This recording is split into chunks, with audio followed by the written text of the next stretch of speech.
Everyone, कैसे हैं आप सब। आई होप आप सब बहुत खुश होंगे और मज़े में होंगे। तो जस्ट अभी शावर लिया मैंने और रेडी हो रही हूँ।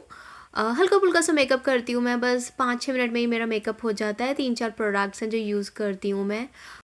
और आज स्नो स्टॉर्म है तो हस्बैंड भी वर्क फ्रॉम होम ही कर रहे हैं, और स्नो स्टॉर्म की वार्निंग पहले से ही मिल जाती है, हमारे मोबाइल पर भी आ जाती है कि, और एडवाइस करते हैं कि बाहर ना निकलें, घर से ही काम करें ऑफिस का, और ड्राइव ना करें। तो कुछ प्रिकॉशंस होती है जो लेनी पड़ती हैं। मोबाइल पर भी पहले से ही वार्निंग आ जाती है तो हम अपनी चीज़ें उसी हिसाब से एडजस्ट कर लेते हैं। जैसे अगर हमें कोई ग्रॉसरी करनी होती है तो हम पहले ही ले आते हैं, जो कि हमें स्नो स्टॉर्म वाले दिन ऐसा निकलना ना पड़े बाहर।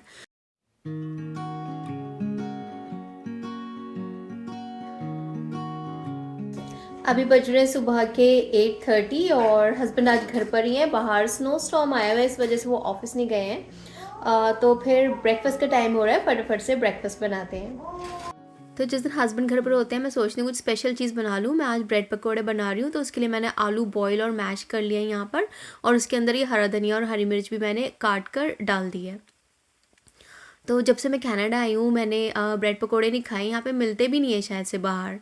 तो आज मैंने सोचा वही बनाती हूँ। उसके अंदर मैंने नमक मिर्च ऐड किया है बस, हरा धनिया हरी मिर्च नमक और रेड चिली पाउडर यही ऐड किया है मैंने। और बेसन में भी मैं सॉल्ट रेड चिली पाउडर हल्दी और अजवाइन ऐड कर दूँगी, और फिर इसके बाद इसका बैटर बना लूँगी। ब्रेड पकोड़े तो वैसे वाइट ब्रेड के ही अच्छे लगते हैं, पर अभी घर पर ब्राउन ब्रेड है और ऐसे कुछ प्लान भी नहीं था कि मैं ब्रेड पकोड़े बनाऊंगी, तो मैं ब्राउन ब्रेड से ही बना रही हूँ। और स्नो स्टॉर्म आया हुआ है तो हस्बैंड को बोल भी नहीं सकते कि बाहर से वाइट ब्रेड ला दो, चलो ब्राउन ब्रेड भी काम कर देगी। और ये मैंने पुदीने वाली चटनी बना रखी है। पहले मैं एक लेयर इसकी लगा दूँगी, पुदीने हरे धनिया की चटनी है ये। एक लेयर इसकी लगा दूँगी, फिर दूसरी ब्रेड रख दूँगी इसके ऊपर। फिर इसके ऊपर मैं ये जो आलू वाले मैंने बनाए हैं ना, हमने मिक्सचर बनाया है आलू का, ये रख देंगे इस ब्रेड के ऊपर पूरा।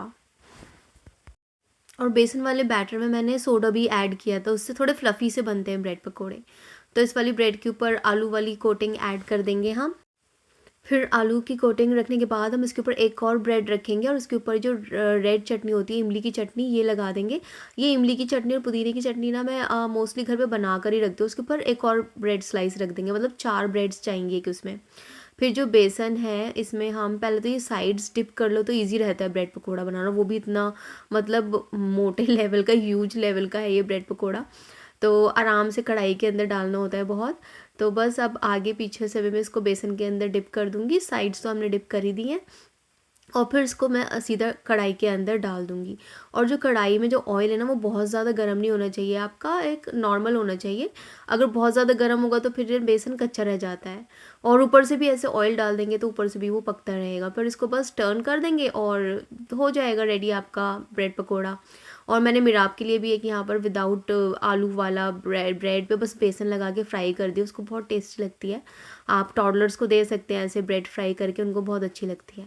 ये देखिए मैंने ब्रेड पकोड़ा कट कर कर दिखाया है, इसमें ना रेड और ग्रीन लेयर आती हुई इतनी अच्छी लगती है इन चटनी की, पर ये ब्रेड ब्राउन है ना तो इसमें सही से पता नहीं चल रही है। अगर आप वाइट ब्रेड में बनाएंगे तो बहुत मज़ेदार लगता है। मिराब भी आज काफ़ी सुबह से उठ गई थी, तो मैं उसको भी थोड़ा बाल वाल बना रही हूँ उसके। उसका मतलब हेयर बनाना तो मेरे लिए इतनी मुसीबत हो गई है ना, वो कोम ही नहीं कराती है बिल्कुल भी, बहुत नखरे दिखाती है, भागती है पता नहीं क्यों कोम कराने से। मैं तो अपने हस्बैंड से बोल रही थी इसका ना बॉयकट करा दो बाल, ये बनवाती नहीं है अपने, इतनी दिक्कत होती है मुझे इसके हेयर कोम करने में। पर मैंने किसी तरह इसको बहला फुसला कर इसके बाल बनाने पड़ते हैं, बातों में उलझा उलझा कर। बहुत शैतान हो गई है हमारी बेटी।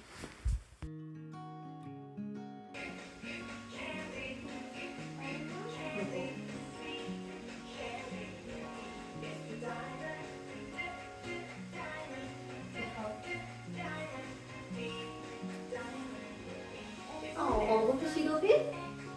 वाओ! अब आप अल्लाह अल्लाह पढ़ सकती हो, अल्लाह पढ़ लो।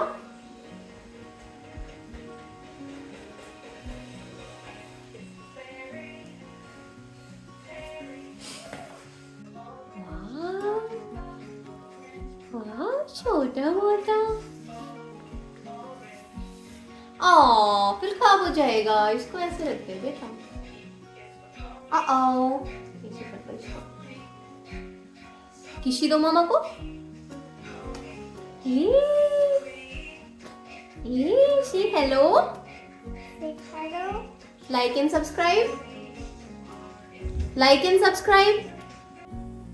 तो अभी मैं घर से थोड़ा बाहर आई हूँ देखने स्नो स्टॉर्म होता कैसा है। तो मैंने हस्बैंड से पूछा कि बाहर निकल सकते हैं ना, तो उन्होंने बोला हाँ जा सकते हो, घर के पास ही होकर आ जाओ थोड़ा सा।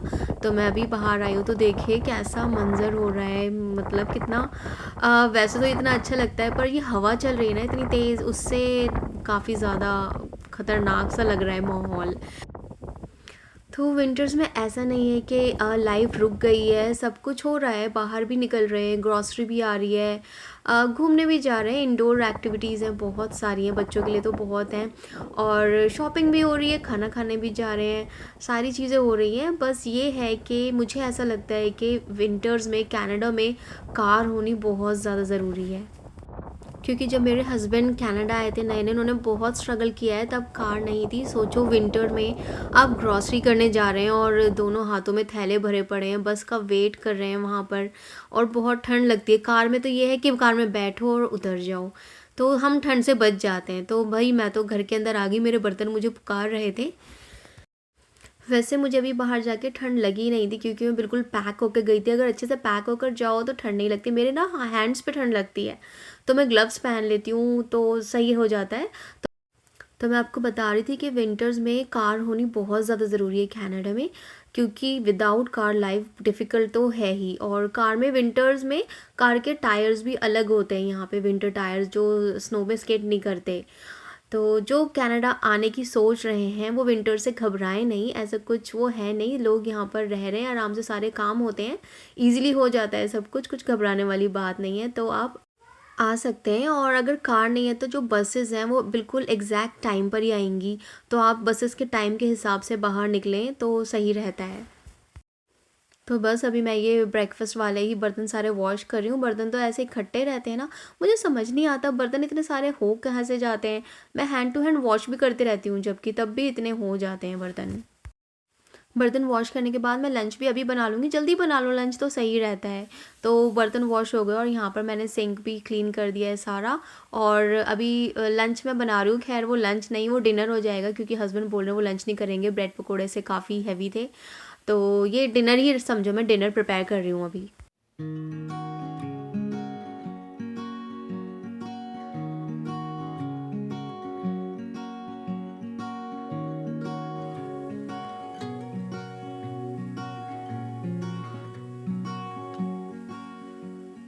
लंच में आज मैं बना रही हूँ चिकन अफ़गानी, बहुत ही ज़्यादा टेस्टी बनता है। मेरे हस्बैंड का तो ये फेवरेट है और मुझे भी बहुत ज़्यादा पसंद है, और जिन जिन लोगों ने इसको बनाया है उनको पता ही है कि ये कितना टेस्टी होता है।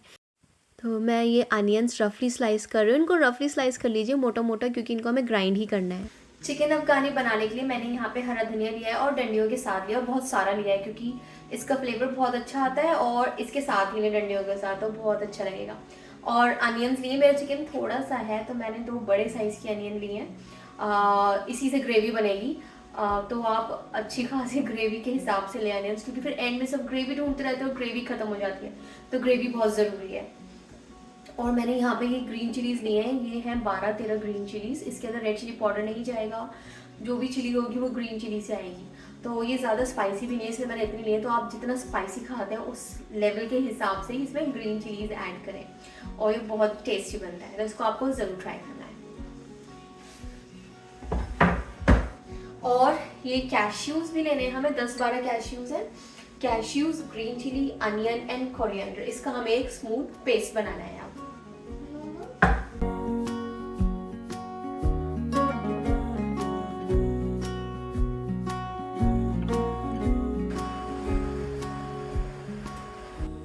इसका स्मूथ पेस्ट मैंने बना लिया, और हम चिकन लेंगे और उसको मैरिनेट करना है। पहले तो यही डाल देंगे जो अभी हमने पेस्ट ग्राइंड करा है, गरम मसाला डाल देंगे, कसूरी मेथी ऐड कर देंगे, चाट मसाला ऐड कर देंगे, इसके अंदर हम सॉल्ट ऐड कर देंगे, और लेमन जूस डाल देंगे इसके अंदर। आप अगर लेमन नींबू का साइज़ छोटा है इंडिया वाला तो एक पूरा ही डाल दीजिए। यहाँ पर मैं थोड़ा सा ले रही हूँ क्योंकि लेमन बहुत बड़े होते हैं यहाँ पे। जिंजर गार्लिक पेस्ट ऐड किया है मैंने, और ये फ्रेश क्रीम ऐड कर रही हूँ मैं। अगर क्रीम नहीं है तो जो दूध के ऊपर मलाई जमती है वो भी फेंट के डाल सकते हैं। और मिल्क ऐड करेंगे इसके अंदर। मिल्क ऐड करने के बाद दही ऐड कर देंगे, दही बीट कर कर डालेंगे जो कि दही में लम्स ना हो।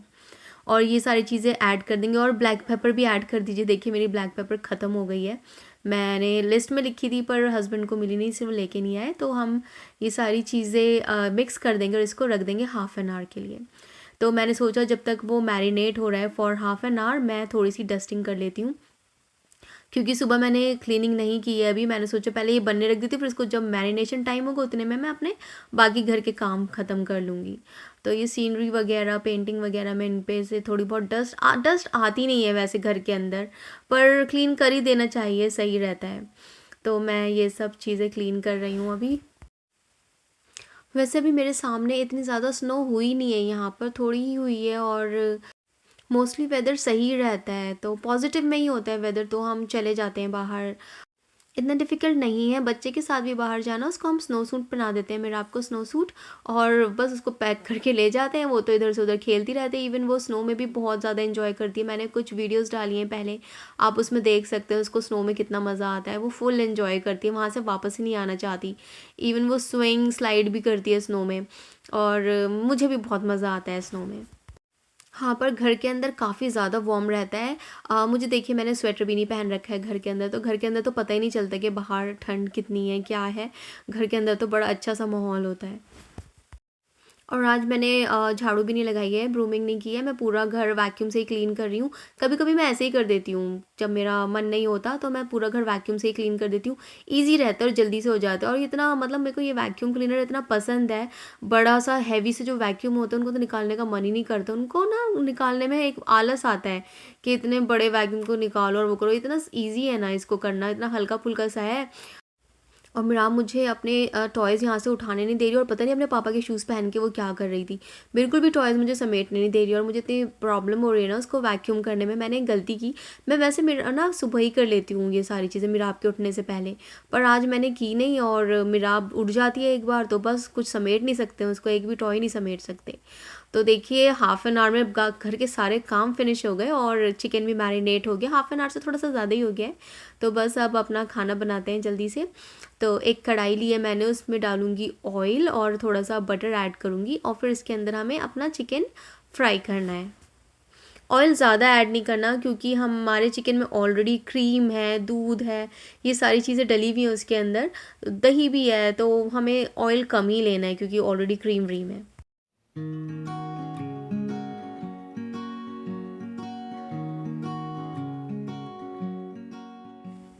और जैसे ही बटर हल्का सा मेल्ट होगा, हम चिकन पीसेस ऐड कर देंगे, क्योंकि बटर बहुत जल्दी जल जाता है। तो उसको जलने से पहले ही सारे चिकन पीसेस ऐड कर दो इसके अंदर। और चिकन पीसेस ना, ग्रेवी जो है ये इसके अंदर से झाड़ झाड़ के यूज़ करने, और ये ग्रेवी हम बाद में यूज़ करेंगे, जो बचा हुआ मसाला है ग्रेवी बनाने के लिए। अब इसको ढक देंगे थोड़ी देर, और इसको इतना पकाएंगे कि दोनों साइड से ना ब्राउन ब्राउन स्पॉट्स आ जाएं। ये ज़रूरी नहीं है कि चिकन गले, मतलब 70% तक कुक कर लीजिए, क्योंकि बाद में भी हमें इसे पकाना ही है, बस ब्राउन स्पॉट्स आने ज़रूरी हैं। तो आप थोड़ी सी फ्लेम मीडियम कर भी इस पर जल्दी जल्दी से ब्राउन स्पॉट्स ला सकते हो। चिकन कम्प्लीटली कुक होना ज़रूरी नहीं है इसमें। तो देखिए, यहाँ पर ना दोनों साइड ब्राउन स्पॉट्स आ गए हैं। अब चिकन जो पीसेस हैं उनको मैं एक प्लेट में निकाल लूँगी सारे।